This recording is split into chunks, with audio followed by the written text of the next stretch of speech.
Hi, everybody. Welcome to the new normal. I'm your host, Lisa Davis, aka Litecoin Lisa. Today's Thursday, and I hope you guys had a chance to check out Johnny's latest tweet. We're going to be discussing the statement that the CFTC made about Litecoin being a commodity and what that means. Unpack a little bit of that. I'm not sure my thoughts on it. I can go down many rabbit holes with that, but we're going to unpack it. Johnny's got a lot of information for us. He did his homework on it. So thanks for jumping in the live chat. Make sure to say hi and give us a like while you're here. And if you're not subscribed to the channel, please do that. See you right after this.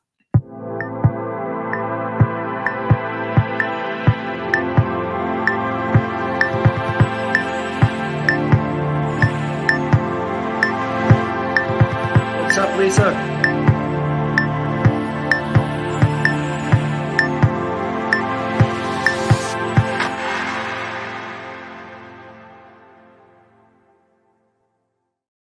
We're having a little bit of technical difficulty, so hang with us if and let us know what your experience is in the live chat. Johnny, can you hear me okay? I hear you good. I'm having I've been seeing internet problems. I got calls from some customers with the point of sale system. They were having internet issues. Printers weren't working that have to be connected to the internet. Seems like stuff is working, just not efficiently. It's working at a well, if internet usually goes to fifth or sixth gear, we're only going to second gear kind of thing. You know what I mean? Right. So it's, yeah. I've had some weird things with my phone as well. Like yesterday, I guess came in my office and my phone got near my computer, and all of a sudden, and I don't know if it's just some update or something, but it's like now you can stream using your phone as a second camera. And I was like, what? I must have been on StreamYard or had StreamYard on or something. And it was somehow allowing me to use my phone as another camera, but connected from the stream on my computer. That was very weird. And then today I was telling the guys in Blind Dave's show, I was in the live chat talking with the fam.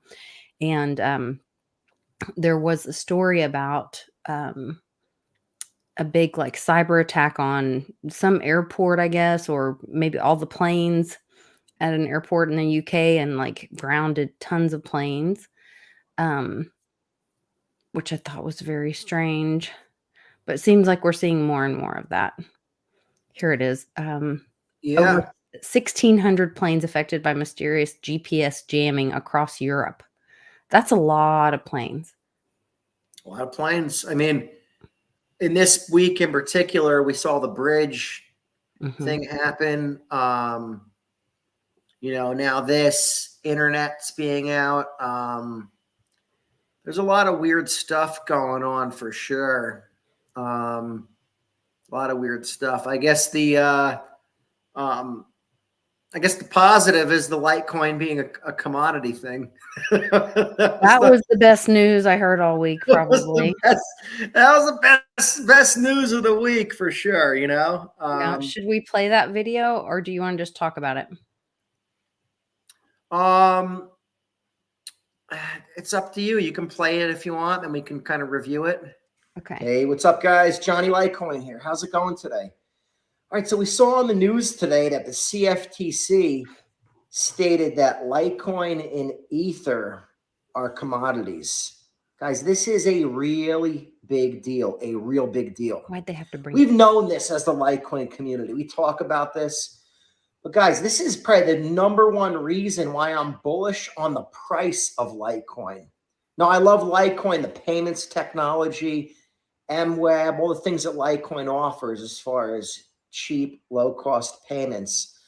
But as far as being bullish on the price of it, the fact that Litecoin is one of the only cryptocurrencies that's clearly a commodity, guys, this is a real big deal, So a lot of people don't even understand what is a commodity.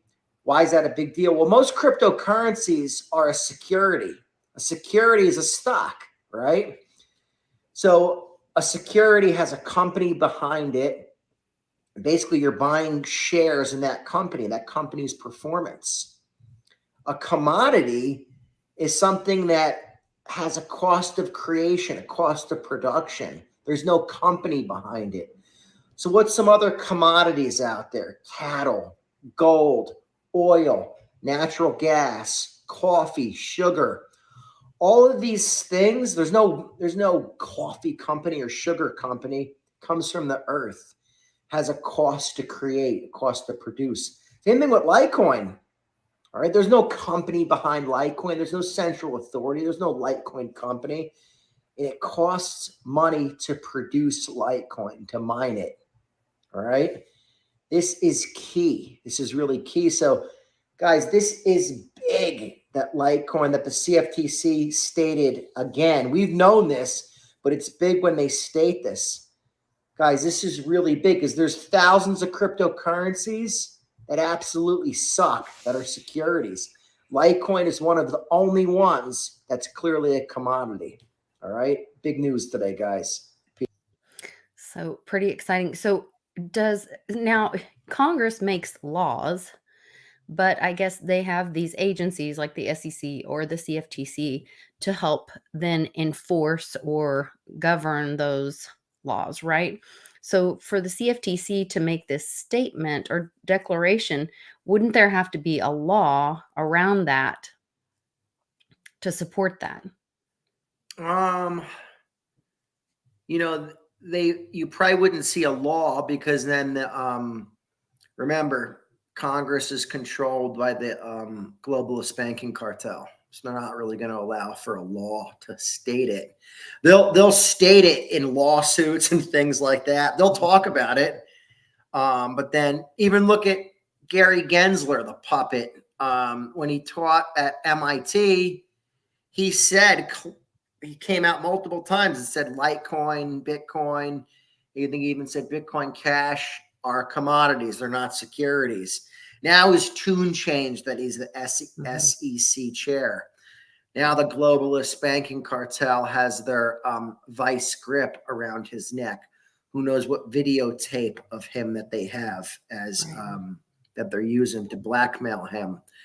I kind of think they have videotapes on everybody. I'm almost thinking everybody that gets to a high up position, they have videos of them doing creepy stuff, and that's how they're controlling these people. So it's super bullish that Litecoin, again, what makes something a commodity? Mm-hmm. There's no company connected to it. Right. Its price or performance isn't based on that company's performance, that board of directors, that CEO, and it has a cost of production. Like I still talked about other commodities: coffee, sugar, cattle, gold, silver, natural gas. The free market decides the price of commodities, or in an honest world, that would. And you know, there's cryptocurrencies that I look at them as securities, but they do use blockchain technology. But that's still cool. You could still be bullish on something that's blockchain technology. It could be solving a problem, but there's a company behind it. Unless you had to mine that cryptocurrency, anything that's proof of stake or anything that's not proof of work is not a commodity. It can't be. Mm-hmm. Not that. Then how can Ethereum be considered a commodity? Ethereum, the only reason they're saying it's a commodity is because the bad guys want it. That's why. Yeah. That's why. It's baked into the cake for whatever reason. I don't know. Ethereum couldn't be more of a security. There's a video of Vitalik talking when Ethereum came out, talking about how it is a security, how they're going to be selling these tokens. I think 70% of the supply went to insiders. It was pre-created created or whatever. It did have proof of work mining for a little bit. So maybe that's what's, it's weird. They just say, oh, Ethereum, yeah, that's a commodity too. It's like, well, it fails in both of those categories. You know what I mean? I had heard that this statement was partially to protect like Congress and people like that because they have to disclose what securities they have. And so that was part of the motivation of uh, making the statement that Ethereum is a commodity so that, well, they wouldn't have to disclose that. Because the FTX, SBF got his 25 years today, sentenced to 25 years. We don't know what's going to happen to the girl or whatever, or who else might go down Yeah, in that yeah. case. Now that he's been sentenced, who knows? He might get to talking. Um, we don't know what could happen. And if that happens, and then Ethereum, I think it was I feel like my gut, my uneducated gut, is that it was an effort to try to protect Ethereum and all that those have been paid under the table There's and something around the table. weird about Ethereum. There's too much. There's a lot of action on Ethereum. There's a lot of use on Ethereum dApps, these decentralized applications, all the EVM compatible chains, all the different stuff. But Ethereum, I mean, it only gets more all these upgrades. It's supposed to have gotten cheaper to use. It's Right. gotten more expensive to use. So what's up with that? Maybe that's part of the plan. That's why it's not the bad guys. They don't want it to be cheap to use. Think about it. Right. Bad guys. And then all those projects are built on that coin, which they could move chains. I mean, it would take work, but they could move chains to set themselves free. I mean, they could build on Theta.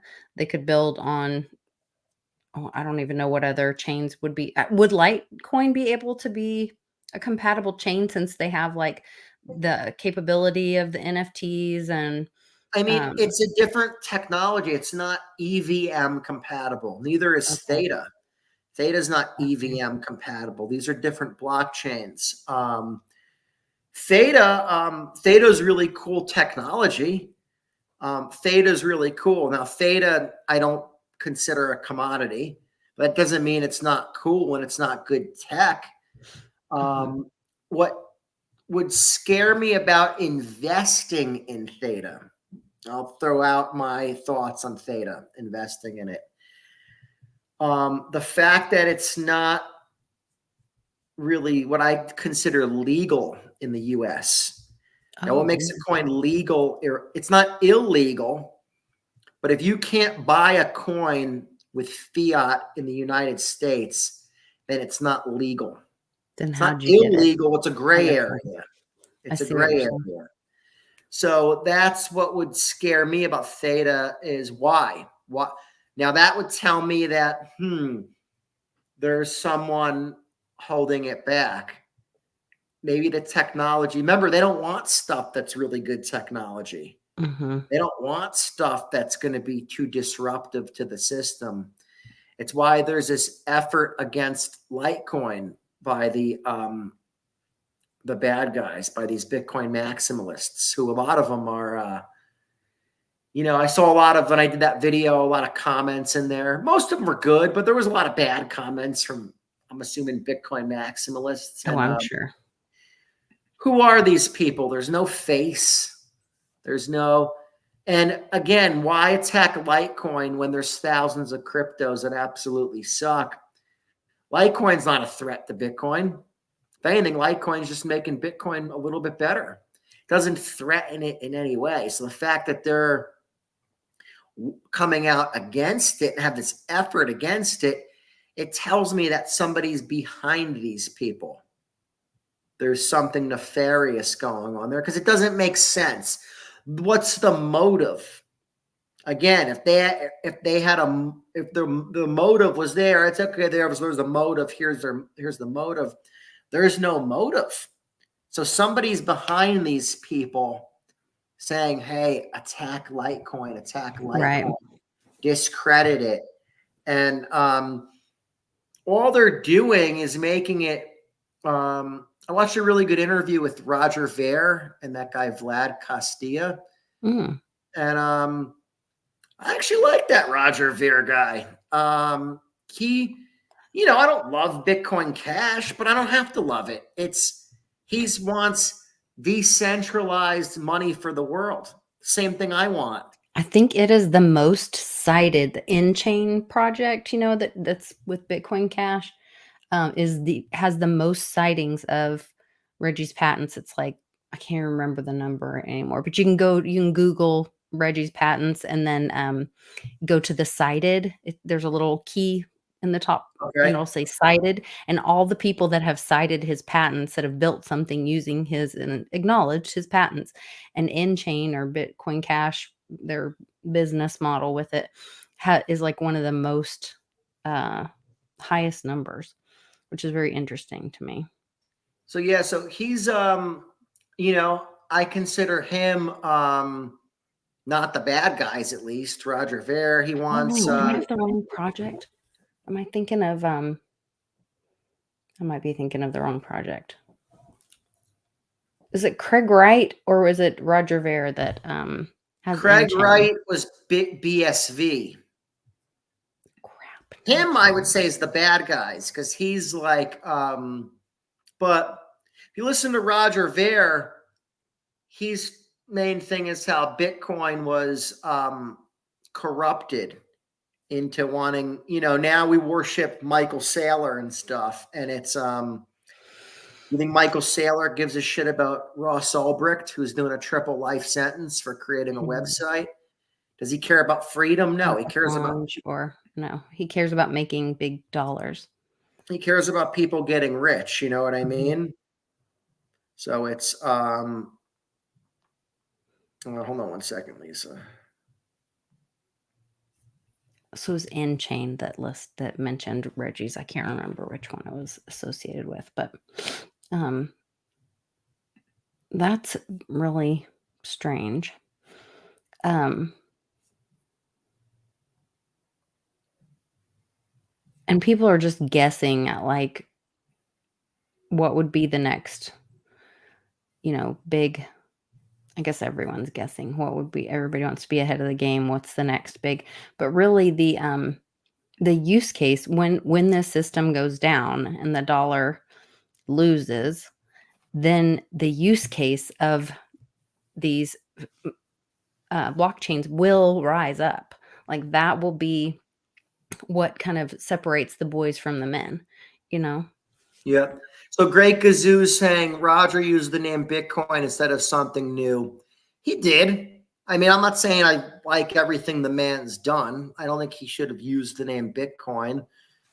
But I think in his mind, what he was doing was followed the original Bitcoin vision more than where Bitcoin was going. And again, not that I think it was right, but if you look at Bitcoin today, I like Bitcoin from a store of value, but it's not in line with the Satoshi white paper at all. Litecoin is. If you read the Satoshi white paper, it talks about a need for a peer-to-peer electronic cash system. It talks about chargebacks, talks about these issues in the payment system. A use case, yeah. Yeah, and now they're, now it's all about, hey, make money. Don't spend a Satoshi. Don't spend it ever. You know what I mean? Like it's not. So it's like, okay, that's where the free market brought us. I get it. I'm all about freedom. It is a good store of value. There is a good security in the blockchain. It's very secure. But is it this peer-to-peer electronic cash system? No. Litecoin is. So that's why I don't get why, again, Litecoin's clearly a commodity. We've talked about this. So Litecoin and Bitcoin are both clearly commodities. People should kind of like them both. Say, hey, I like Bitcoin for that store of value. It's a place like someone was saying in the chat, the park money. It's very scarce. It's being hodled or whatever. Cool, I get it. So then you should like Litecoin for the use. That used to be my beef with maxis. It's like, if we're showing you a way to transact with Litecoin, there used to be ways to settle into Bitcoin. You could actually accept Litecoin and the payment software would give you a settlement into Bitcoin. What's better than that?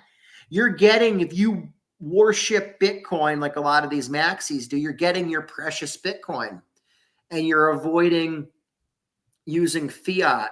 You're avoiding feeding the globalist banking cartel. And they were like, nope, rather have use a credit card than use Litecoin. And it was like, what? Like, that makes no sense. Makes zero sense. So that's why I scratched my head and said a lot of these people I think are like paid operatives. And yeah, and someone talked about Max Kaiser. He tweeted the other day, Bitcoin is God. What? God. Yeah, Bitcoin is God. I mean, what? Okay, that's creepy. That's super creepy. To say Bitcoin is God, I mean, that's really creepy. I don't, Like that's how we got in this trouble, is by putting our power, our energy into something else that, and not that Bitcoin's controlled by a third party, but giving away our power or our energy. God is within us, not Bitcoin. Like that's just wrong on so many levels. 100% it's God. Oh. Crazy.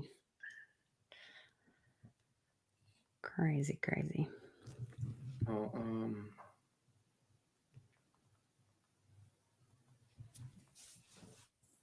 Are you texting with Greg?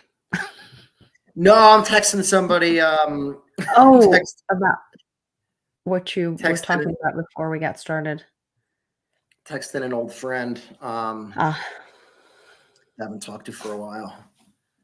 What was I going to say? Yeah, it's distracted. I got distracted. I'm sorry. But yeah, no, it's, look, so I said in the video, that's why I'm bullish on the price of Litecoin, because I feel like, again, a crypto commodity is going to win over time. It's scarce. You don't have to worry about a company for its performance. It has no political affiliation. You don't have to worry if it's woke or not. Like, again, a lot of these blockchains, like, take like Algorand, you know what I mean? It's clearly there's a company kind of controlling it. They were partnered up with the Clinton Foundation. So right up there, I'm like, ooh, I don't like this. You know what I mean? Like, I actually used to like it as far as how you could stake and unstake it instantly. There was no hold period. It was really fast transactions. Then once I saw that, I was like, ooh, that's bad. You know what I mean? Because it's clearly controlled by someone, some entity, something. So Litecoin, a lot of times people confuse the Litecoin Foundation. Yeah. Oh, they're controlling Litecoin. They're just a marketing nonprofit. They don't have any control over. And it's decentralized in itself. It was a group of people that got together and decided, hey, we're going to do this thing. And they put the work in, and the community said thanks and got behind them. And the community, they held an event, and the community came and volunteered and showed up because they wanted to be a part of Litecoin. So that was very much like the SOC that Uncle Cliff talks about, the self-organized collective kind of thing. It may have had Charlie Lee's blessing, but it was still, it is not a business of Litecoin, or does not have any, it does not benefit from the sales of Litecoin. And we've talked about this. Anybody could do anything with Litecoin. If people think they could do it better, do it. Start Litecoin the Better Foundation, or Litecoin, the Litecoin Club, or whatever you want to call it. or back in the day when I did my thing with Litecoin tech support, I kind Mhm. of told Charlie about it. I was like, kind of like, I wonder if he's going to like say, even though I knew it was decentralized and like I was making Litecoin t-shirts. He's like, yeah, okay, cool. He's like, if it's Yeah, I had no idea when, mom gave us Litecoin was our first exposure to crypto, and so that's why I did the whole Litecoin Lisa thing, and so I contacted Schwartz, and I was like, is it okay? Do I need to get permission? Whatever. And they tried to put some standards up to help the community to strengthen the brand so that the community would do well. But it wasn't nothing. There's no like enforcement of like, oh, you have the wrong logo or whatever, because it is decentralized. And he was like, yeah, go for it. He's like, and that I think that kind of having that experience and be thank goodness mom brought us into the Litecoin fam, and it really broke my mind on how money works and how, yes, there's a scarcity, but we're all more together. And the more energy we put into Litecoin, then all of our Litecoin rises together. And so we're not battling against each other. We're trying to bring more value to Litecoin and to the project, um, to the community. What other resources can we do? What other strength? We're not tearing each other down. That doesn't bring, um, you know, anything good for the we community or the token. I mean, we all are. We're all out marketing Litecoin in our own way for free. We're not profiting from it. If anything, we're giving away Litecoin. I mean, like a guy like Clint Westwood, is he profiting off of it? I mean, he's downloaded so many wallets and given people Litecoin. Yeah, I mean, the Litecoin community is really, really cool. I mean, I was helping somebody on I still call it Twitter. I don't want to call it X. I do too. It's okay. I was I helping call it someone on Twitter. Twitter the other day. Actually, I'll bring this up because a lot of people don't realize this. They were using Light Wallet. It wouldn't sync, and their balance was showing zero. Mm. So they asked me. They said, "Hey, what could they do?" And I said, "Hey, you can use those seed words in another wallet." A lot of people don't realize They that. don't know that. They Yeah. think if that wallet goes out of business, or again, wallets are companies typically. Um, But so that's just a window. Like, if you imagine that you had a pair of binoculars and to look at your coins that are on the blockchain, your wallet is like a pair of it's the user binoculars. interface. It's a It's the way to look. window, yeah, Yeah, to look at exactly. it. So you could use the seed words. Um, Not every wallet is compatible with every set of seed words.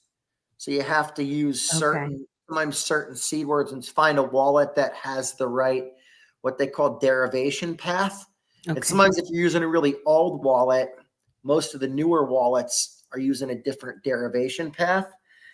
So you have to go to something like Electrum wallet, which lets you, oh man, which that's lets old. you Electrum's old, but it'll let you pick different, not di- it'll let you pick this, import the C words in different manners through different derivation paths. So then you can always get your coins to appear if you utilize that. So yeah, there's a lot of, but like, if you're using Exodus or another wallet, Trust, and you can, port them over from one to the other. So that's why it's important to keep your seed words, because those aren't, again, the wallet company or the app company doesn't have those seed words. You've created them on your end in a cryptographic manner. So if anything happens to that particular wallet, you still have access to your funds. So Right. that's important to know. Because it could even be a third party issue. You know, Apple has They're recently been in the news with the Cato Foundation, um, talking. I heard Jennifer from the Cato Foundation talking about it today, where they're being I guess that the U.S. government's suing Apple for anti-trade, or what's it called? Something trade. Antitrust. Antitrust, thank you. Because they're basically saying like, well, you have a monopoly on it and you're not allowing other businesses to compete because if you can't, they can say no to your app on their phone, not everyone can get on in the app store, but there are other devices, you can get an Android if you need to have a different app.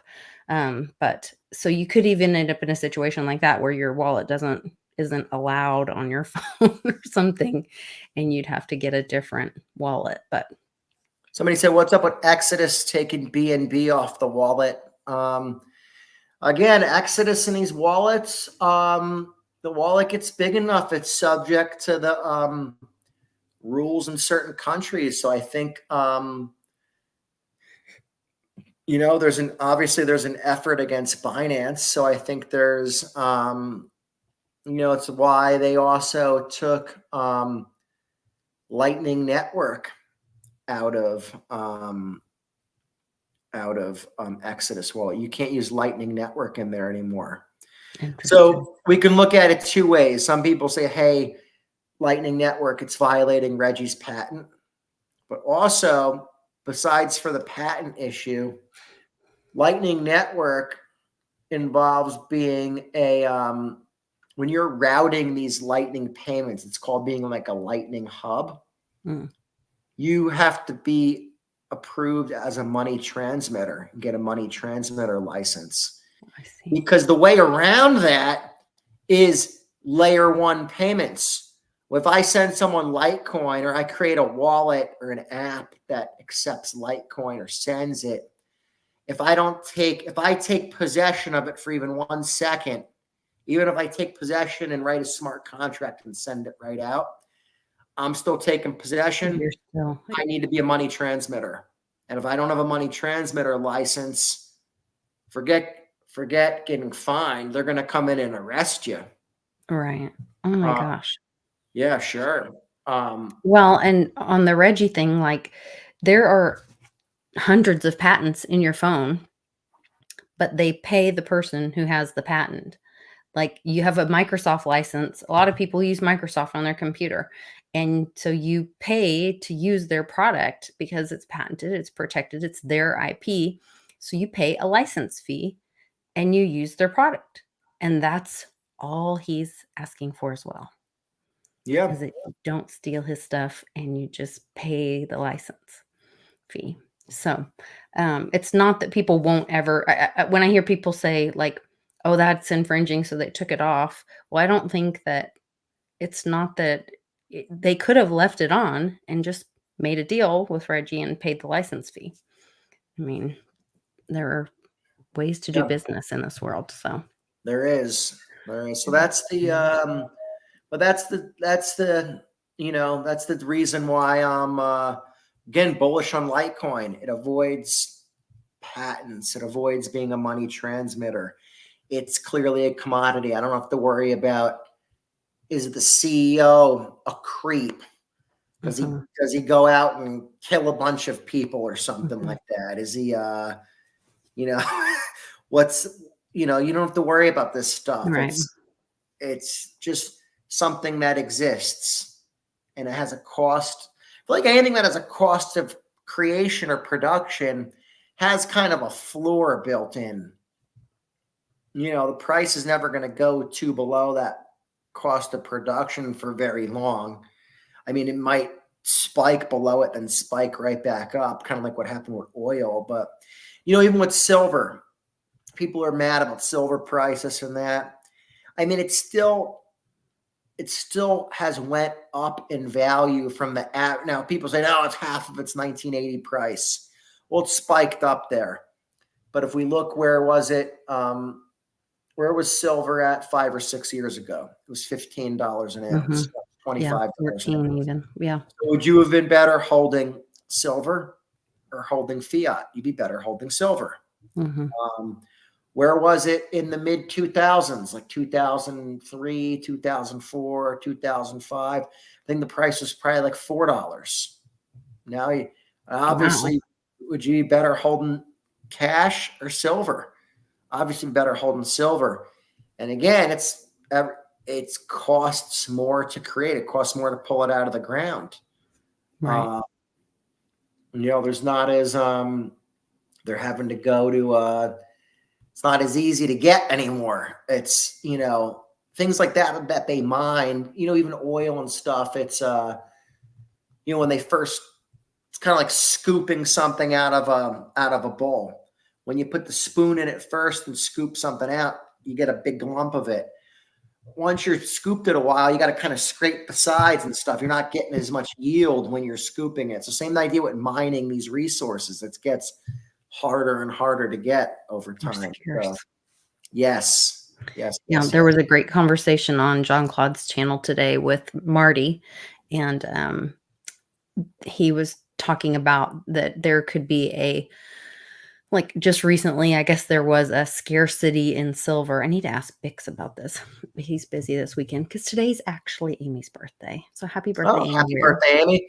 I think Bix just had a birthday too, right? He's in July. He's 4th of July. Oh, okay. Gotcha. He's always the 4th of July. Yeah. But the guy was talking about, he said, it's not that there's a scarcity in metal or silver. It's that the mint created a scarcity because they weren't printing what the market was demanding, which I thought was interesting. So if you guys haven't watched that, go watch that. Yeah, the mint's creating its own. Like you're right, they're not following the Constitution or the law where they're supposed to meet market. Bix has been talking about that for quite a while. Yeah, and really done a lot of research on that. Well, Lisa, I got like one more minute. I got to. Yeah. Let's run. I've got.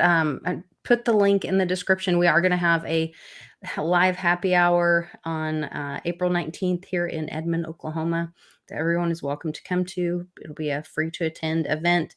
If you want to make a donation that would go to the Team Mighty event the next day, you can that night, but it would be free, open to the public, and I'll have more information. I'll get those posted, and then you can check out the link in the description to be able to buy a ticket to come to the event. And the money is going to Mighty Miller, a little boy here in town that his mother has helped me with Team Mighty the last few years, and she helps me in foster care. Now her son is going through treatment for cancer, and they need some financial help. So we're going to help them out, and we're going to celebrate Mighty Mia and Share Bear, Mia and Cannon's nanny. So hopefully everybody can get here. Sounds like a great cause and a great event. Yeah. All right, guys. We will see you tomorrow on Happy Hour. Remember to look for liberty in your life everywhere. Yes. Liberty is not a pill that makes men angels. What it does do is limit the extent to which evil can be expressed in the world.